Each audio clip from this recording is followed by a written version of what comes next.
Bonjour, bonsoir à tous, bienvenue sur ce plateau d'enseignement avec Écolo, votre plateforme. C'est toujours un plaisir de vous retrouver. Je suis Saïra Emma et ce soir encore, nous poursuivons avec cette série d'enseignements autour du tabernacle que nous avions depuis un moment déjà entamé. Alors, je rappelle que les vidéos sont disponibles sur notre plateforme YouTube. Vous pouvez toujours les retrouver. Je vous invite d'ailleurs, si c'est la première fois que vous tombez sur une de nos vidéos, de retrouver ces vidéos qui vont vous permettre d'avoir les bases autour de cet enseignement. Alors pour la suite, bien évidemment, je ne suis pas seule, je suis accompagnée du responsable même de la plateforme Écolo, le frère Jordi Gloire-Chamou. Bonsoir frère Jordi. Bonsoir sœur Saïra. C'est toujours un plaisir de vous retrouver. Le plaisir est partagé. Et je crois qu'il est partagé par toutes les personnes qui nous suivent. Alors pour revenir à notre sujet, nous avions parlé jusqu'ici du tabernacle. On avait vu ensemble avec vous la partie des parvis. Nous avions vu ce qui composait les parvis. Exact. Et nous sommes depuis un certain temps sur le lieu saint, particulièrement autour d'un élément assez important du lieu saint. Et on a remarqué d'ailleurs que cet élément est encore d'actualité. Nous avions parlé du chandelier. Alors, exactement. Frère Jordi, pour revenir vraiment sur le sujet, qu'est-ce que le chandelier représente concrètement dans le tabernacle ? Alors, sœur Saïra, c'est une question qui demande une très grosse étude parce que chaque élément du tabernacle est en fait une étude qui parle de Christ. Alors, parler du chandelier et de ce que représente le chandelier, c'est comme dire que représente Jésus. Il représente le Sauveur, il représente Dieu en personne, il représente la personne de la création. C'est énormément de choses à la fois. Mais aujourd'hui, je crois qu'on va faire une introduction parlant du chandelier. Mais avant tout, j'aimerais qu'on lise les textes, si vous permettez. Sœur Saïra. Je vous en prie. Exode 25, à partir du verset 31, juste pour situer chacun de nous dans le livre dans lequel nous sommes actuellement, à partir du verset 31 jusqu'au verset 34. Alors, nous lisons la parole de Dieu dans le livre d'Exode. Nous sommes au chapitre 25, le verset 31. Je t'invite à lire ensemble avec moi. Amen. Alors, la Bible dit « Tu feras un chandelier d'or pur. Ce chandelier sera fait d'or battu. Son pied, sa tige, ses calices, ses paumes et ses fleurs seront d'une même pièce. 6 branches sortiront de ses côtés. 3 branches du chandelier de l'un des côtés et 3 branches du chandelier de l'autre côté. Il y aura sur une branche 3 calices en forme d'amande, avec paumes et fleurs, et sur une autre branche 3 calices en forme d'amande, avec paumes et fleurs. Il en sera de même pour les 6 branches sortant du chandelier. À la tige du chandelier, il y aura 4 calices en forme d'amande, avec leurs paumes et leurs fleurs. Amen. Amen. Une fois, je crois que nous avons parlé ici, nous avons dit que quand Dieu il parle dans les Écritures, tout ce qu'il dit est important. Lorsqu'il parle des couleurs, lorsqu'il parle des nombres, lorsqu'il parle des signes, des présages, Dieu utilise un langage que nous les hommes, des fois, on ne comprend pas très bien. Et dans les Écritures, chaque détail est très important. Le nombre est très important. Et c'est vrai que chaque détail est suffisamment important pour faire un très grand enseignement. Mais aujourd'hui, nous allons beaucoup plus parler de manière générale en ce qui concerne le chandelier. Et comme vous l'avez dit, sœur Saïra, c'est un élément qui se retrouvait dans le lieu saint.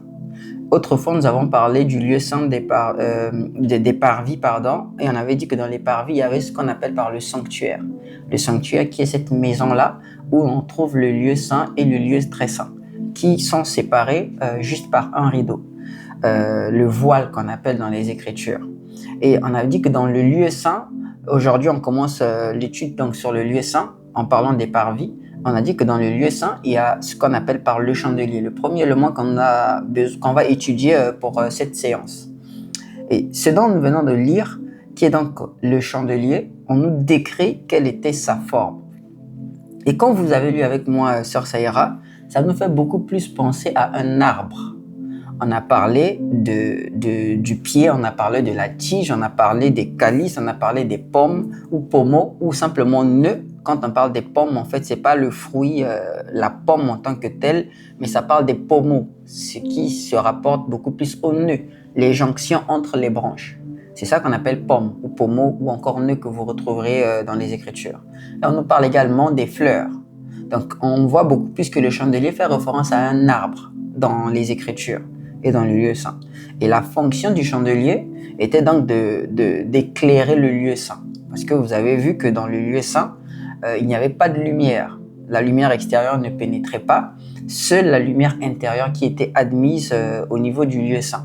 Et plus tard, quand on parlera donc du lieu très saint, là-bas, il n'y avait quasiment aucune lumière, c'était l'obscurité totale. C'est pourquoi, là, j'anticipe pour dire qu'un jour, un roi va dire que Dieu, il aime les ténèbres. Dieu, il préfère vivre dans les ténèbres. Parce que l'arche, qui est donc l'image de Dieu, se trouvait exactement dans le lieu très saint. Mais puisque nous sommes encore sur le lieu saint, on y trouve donc la lumière. Et dans ce que nous lisons du chandelier, Sœur Saïra, on se rend compte que le chandelier, il avait 5 pièces. Et parmi ces pièces, on a donc le pied, comme vous avez vu avec nous, on a la tige, on a les calices, on a les pommeaux ou les pommes, et ensuite on a les fleurs. Et le chandelier, qu'est-ce que cela représente selon la question de la Sœur Saïra? Quand nous lisons le livre de Apocalypse, chapitre 1, vous pouvez lire avec moi, Sœur Saïra, juste le dernier verset du livre d'Apocalypse. C'est en vue de donner une orientation par rapport à mon développement. Alors, nous revenons donc sur le livre d'Apocalypse au premier chapitre, le dernier verset qui est donc le verset 20. Exact. Le mystère des 7 étoiles que tu as vues dans ma main droite et des 7 chandeliers d'or. Les 7 étoiles sont les anges des 7 églises et les 7 chandeliers sont les 7 églises. Amen. Amen. Quand on parle du chandelier dans les Écritures, on parle de l'Église. Et quand on parle de l'Église, on parle du ministère. Et la Bible nous parle d'un seul ministère. Vous lirez ça dans Actes chapitre 6, le verset 4, vous pouvez lire avec nous. Mais on parle d'un seul ministère dans les Écritures. Actes 6, le verset 4. Et ce ministère a un nom. Actes chapitre 6, le verset 4. Alors, nous sommes dans le livre des Actes, au chapitre 6, le verset 4, qui dit « Et nous continuerons à nous appliquer à la prière et au ministère de la parole. » Et au ministère de la parole. Et quand on parle de la parole ici, vous comprenez donc qu'on parle de l'œuvre du ministère. Quand vous lisez les Éphésiens, nous allons le lire un peu plus tard, on nous parle des grâces ministérielles et la Bible nous parle à partir du verset, je crois, 12 de Éphésiens chapitre 4, mais nous allons le lire par la suite, que les dons, les ministres sont donnés pour le perfectionnement des saints en vue de l'œuvre du ministère. On ne parle pas en vue de l'œuvre des ministères. Et donc, quand on parle de l'Église, on parle aussi du ministère. Et quand on parle du ministère, on parle du ministère de la parole. Exactement. Ce n'est pas n'importe lequel, c'est le ministère de la parole. Et dans les Écritures, quand vous verrez la parole, c'est beaucoup plus rattaché à l'ère donc de la grâce. Il n'y aura pas de ministère de la parole s'il n'y a pas de grâce. Et c'est pourquoi vous avez lu avec moi le nombre qui était donné et qui parle de la grâce. Donc c'est le nombre, comme le Christ nous l'a présenté, le nombre 5. Je n'ai pas voulu dire le chiffre 5, juste pour apporter une précision. Lorsqu'on parle de chiffres, on parle en fait de la maquette extérieure. Et quand on parle du nombre, on parle du poids. Ça veut dire, lorsque je vous demande, Sœur Saïra, d'écrire par exemple le nombre 5, vous l'écrivez selon l'orthographe ou encore selon votre nationalité. Exactement. Quand vous êtes romain, vous ne l'écrivez pas comme on l'écrit pour ceux qui nous suivent, avec ce fameux schéma. Arabes, oui. Mais celui qui écrit le nombre 5 en chiffre romain et celui qui l'écrit par exemple en français, ça donne exactement le même poids. Donc c'est le nombre qui compte. C'est pour ça que moi, quand je parle ici, Sœur Saïra, je parle du nombre, je parle pas du chiffre, mais je parle en fait du poids que représente la valeur 5. Et donc, le nombre 5 est un nombre qui parle de la grâce dans les Écritures. C'est pour ça, quand nous lisons les Éphésiens, vous pouvez lire avec moi Éphésiens chapitre 4, à partir du verset 11. Quand on lit les Éphésiens, on nous présente l'œuvre du ministère et on nous donne un nombre, en fait. On fait une comptabilité, mais quand on compte, on retrouve un nombre qui est particulier. Éphésiens chapitre 4 à partir du verset 11 jusqu'au verset 14. Alors nous lisons Éphésiens 4, 11 à 14. Et il a donné les uns comme apôtres, les autres comme prophètes, les autres comme évangélistes, les autres comme pasteurs et docteurs, pour le perfectionnement des saints en vue de l'œuvre du ministère et de l'édification du corps de Christ, jusqu'à ce que nous soyons tous parvenus à l'unité de la foi et de la connaissance du Fils de Dieu, à l'état d'homme fait, à la mesure de la stature parfaite de Christ, afin que nous ne soyons plus des enfants flottants et emportés par tout vent de doctrine, par la tromperie des hommes, par leur ruse, par les moyens de séduction, mais que, professant la vérité dans la charité, nous croissions à tous égards en celui qui est le chef, Christ. Amen. Amen. Donc le chef de l'Église, c'est Christ. Et le but des dons ministériels, c'est pour nous éviter d'aller de part et d'autre à tout vent qui peut nous permettre de nous égarer. Et donc, le rôle du ministère, au moyen des dons, on en a cité qui sont 5, ce sont des dons que Dieu a donnés pour l'Église. Vous avez lu avec moi le premier à arriver, donc c'est l'apôtre. Quand on parle de premièrement, ce n'est pas en termes de supériorité, mais c'est en termes d'ordre d'arrivée. Et vous allez voir cette similitude également quand nous allons repartir dans le chandelier. On dit qu'il a établi premièrement dans l'Église les apôtres, ensuite il a établi les prophètes, ensuite l'évangéliste, ensuite les pasteurs et les docteurs qui viennent en dernier. Et tout ça là, c'est en vue de l'œuvre du ministère par rapport au fait que l'Église doit être sainte et doit se perfectionner. L'Écriture parle du perfectionnement des saints en vue de l'œuvre du ministère. Et comme vous avez lu avec moi, sœur Saïra, vous avez compris que ici on parle de 5 dons que Dieu a donnés pour l'Église. Et l'Église, on a dit que le chandelier est l'image de l'Église. Il faut qu'on les retrouve également dans le chandelier, au travers des Écritures que nous avons lues avec vous, sœur Saïra, dans Exode. Et le premier élément caractéristique du chandelier, quand vous avez lu avec moi de Exode 25, on nous a parlé, est-ce que vous pouvez reprendre? On nous parle du pied. Est-ce qu'on peut lire juste le verset 31 ensemble? Exode chapitre 25, juste le verset 31, sœur Saïra. Alors nous revenons sur le verset 31. On va lire pas à pas. Tu feras un chandelier d'or pur. Ce chandelier sera fait d'or battu. Son pied. Exact. On va prendre son pied, le tout premier élément. Donc, il a établi premièrement. On nous a parlé du pied. D'accord? Est-ce qu'on peut continuer? Ensuite, la tige. La tige qui ses vient. calices. Secondement, les calices qui viennent en troisième position. On nous a parlé de quoi d'autre? Des ses pommes et ses fleurs. Des fleurs.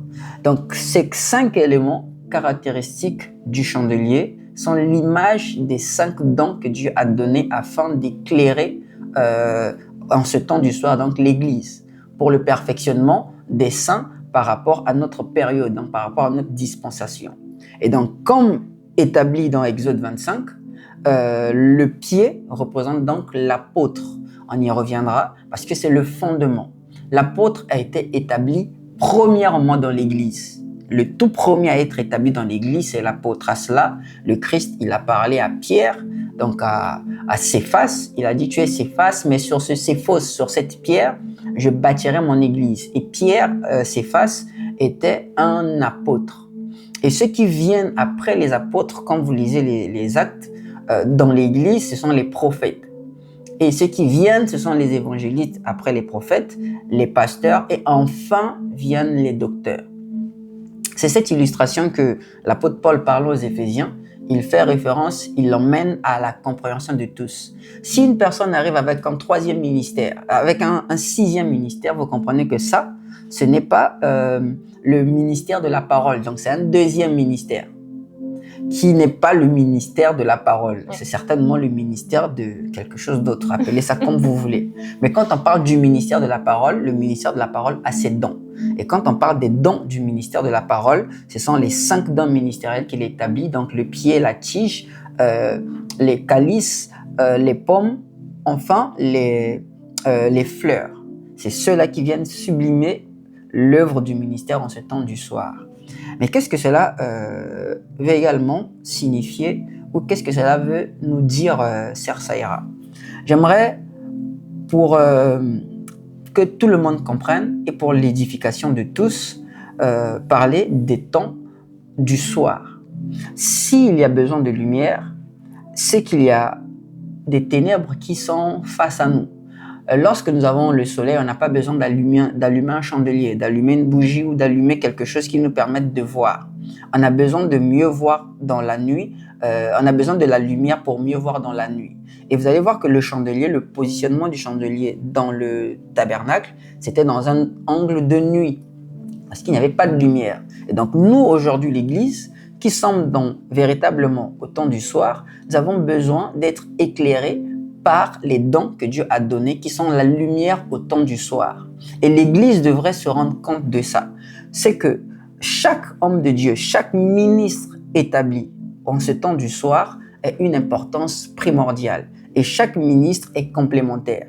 Et dans une assemblée où est-ce que vous avez un apôtre, la fonction principale de ce dernier, c'est de bâtir selon ce que le Christ a dit. C'est sur toi qui es Pierre, je bâtirai mon église. Parce qu'ils viennent en premier afin d'apporter les éléments qui permettront à ceux qui viennent dans le Seigneur d'être affermis. Et quand vous avez un prophète, le rôle du prophète, c'est pour orienter.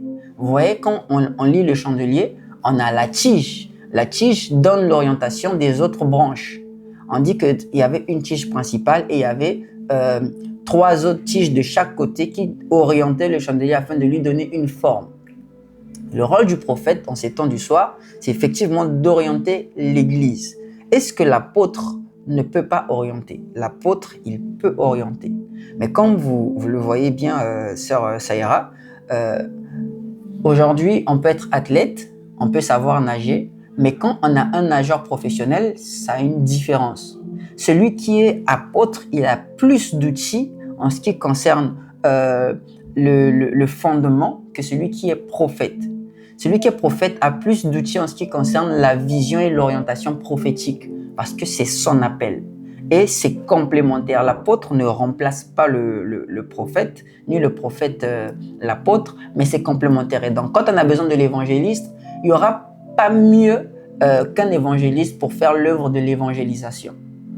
Vous verrez, les apôtres, ils seront consacrés en ce qui concerne les fondements, mais les évangélistes, ils auront le zèle de gagner les âmes, parce que Dieu les a donné ça. Si vous voyez une personne dans votre entourage ou dans votre église ou encore même dans votre communauté qui a ce cœur-là, le souci de gagner les âmes, vous pouvez déduire en lui déjà un des fruits ou encore des manières d'un évangéliste. C'est peut-être pas un évangéliste en soi, mais c'est l'une des caractéristiques d'un évangéliste, surtout en ces temps du soir. C'est vraiment l'œuvre. Et quand vous avez un pasteur, j'aimerais parler du docteur avant, le docteur, il est vraiment là en ce qui concerne le souci de la croissance dans l'Église, en ce qui concerne la connaissance de la parole de Dieu. Parce que c'est la fleur. La fleur vient pour apporter la beauté. Les Saintes Écritures, quand vous les lisez, sœur Saïra, et que vous voyez le mystère caché des Écritures, vous êtes content. Qui parmi vous ici, là, après avoir lu un texte, et peut-être pour la 10e lecture, découvre quelque chose de nouveau? Comment est-ce qu'on se sent? On voit comme une sorte de beauté, une sorte de joie. C'est ça, en fait, la fleur. Et c'est ça, le docteur. Il vous apporte un texte pour vous dire, quand vous voyez dans les Écritures, on nous parle du serpent d'airain, qui est Christ. Christ est un serpent. Ça fait effet assez particulier, mais quand il explique véritablement que le véritable serpent, c'est Christ, parce que c'est lui qui a avalé les autres serpents en Égypte, on se rend compte qu'en fait, c'est le diable qui copie depuis le commencement ce que fait Dieu. Donc le serpent dans les Écritures, c'est Dieu en fait. Et ça, c'est quelque chose, c'est un exemple que je prends parmi tant d'autres, c'est quelque chose en fait, quand vous le découvrez, et ça c'est un exemple, vous vous rendez compte que les Écritures, c'est pas un livre, un roman. Et ça, c'est un travail que fait généralement le docteur. Et une église conduite par un docteur, les âmes qui sont là croissent, mais vraiment dans la maturité de la connaissance de la parole de Dieu. Et une église qui est conduite par un pasteur, effectivement, je l'aime beaucoup et j'aime beaucoup ce ministère parce que c'est un ministère équilibré.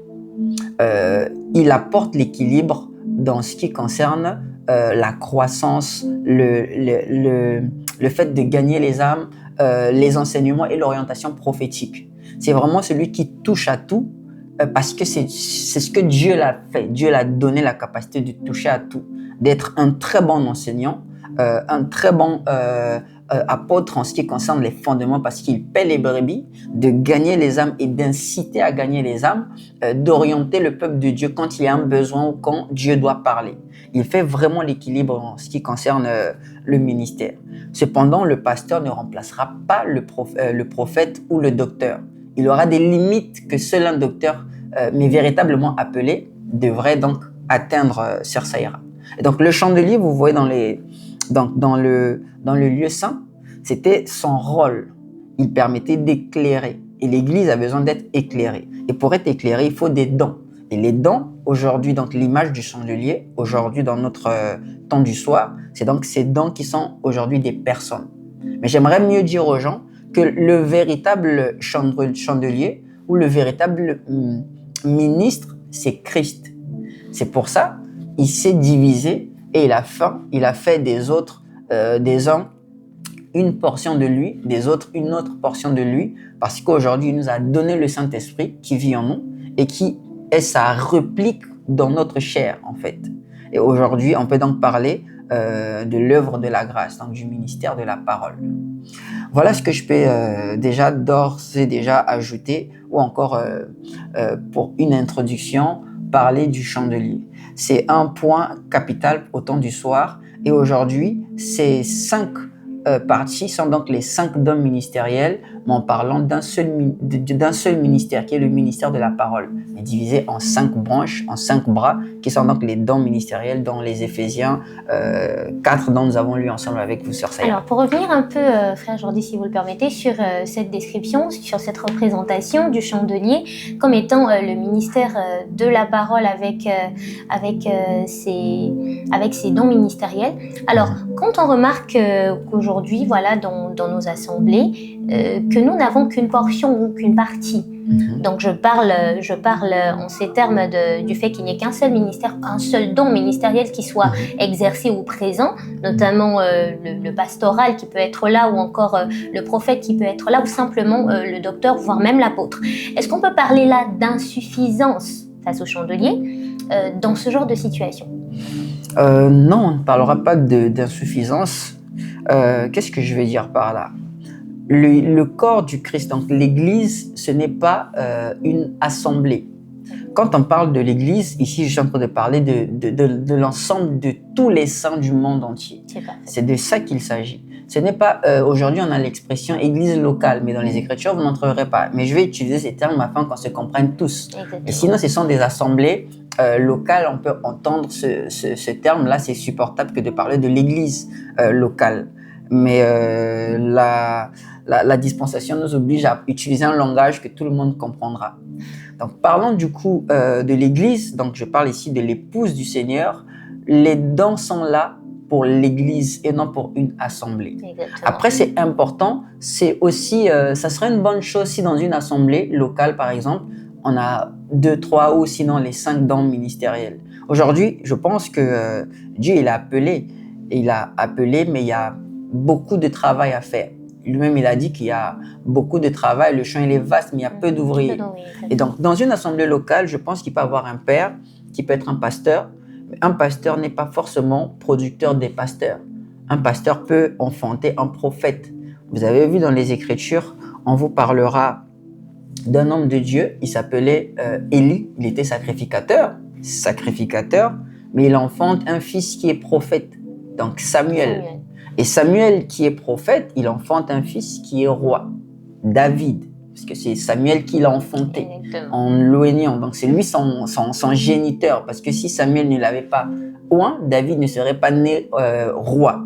Il serait né fils d'Isaïe, dans sa lignée, berger, dans la brousse. On connaît David parce que Samuel l'a enfanté. Merci d'avoir apporté cette précision. Il fallait que ce soit clair pour tous ceux qui nous suivent que voilà, en parlant d'enfanter, vous parliez de l'aspect d'oindre justement ce serviteur-là. Je vais prendre c'est parfait pour tout. Je vais prendre un autre cas. Quand j'ai parlé de Élie le sacrificateur, vous savez que Anne, qui est donc la mère de Samuel, elle était stérile. Son mari s'appelait Elkana. Vous trouverez l'histoire, je pense, dans le livre de Samuel. Exactement. Donc Elkana, malgré le temps qu'il a passé avec Anne, ils n'ont jamais eu d'enfant. C'est lorsque le sacrificateur Élie a prononcé des paroles sur Anne après qu'elle ait parlé à Dieu, qu'elle ait pleuré devant Dieu, qu'elle est tombée enceinte. Et moi, je pense que la grossesse ne vient pas du fait que Elkana a connu Anne, mais du fait que Élie a parlé à Anne. Pourquoi je le dis? Vous allez vous rendre compte que dans le livre de Genèse chapitre 17, vous verrez que lorsque Abraham il rencontre l'Éternel sur les chaînes de Mamré, lorsqu'il voit, l'Éternel lui dit, l'année prochaine, à la même date, je reviendrai, ta femme Sarah sera enceinte. Et Sarah est tombée enceinte à cause de la parole de l'Éternel et non à cause de la fertilité de Sarah. Ça n'a rien à voir avec Abraham, ça n'a rien à voir avec Sarah, c'est parce que l'Éternel avait parlé. Parce que Abraham, il a tout fait jusqu'à ce qu'il est allé vers Agar. Il a eu des enfants, mais un enfant, on va dire Ismaël, mais quand il est reparti vers Sarah, il n'y avait pas d'enfant. Donc vous comprenez que la grossesse, elle est d'abord spirituelle. Donc ici, puisqu'on parle des choses de la foi qui est une chose spirituelle, lorsque je parle d'enfantement ici, je parle d'une chose spirituelle.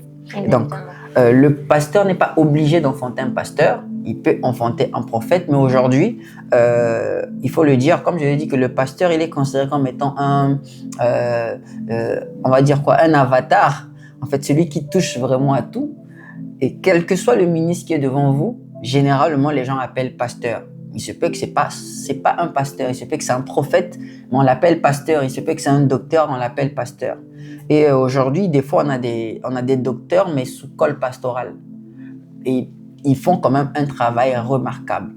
Donc aujourd'hui, je parlerai du fait que dans une assemblée locale, il est possible qu'il y ait des ministres, mais qui n'ont pas la fonction, on va dire le titre qu'il faut, mais qui exercent cependant dans la fonction de leur appel.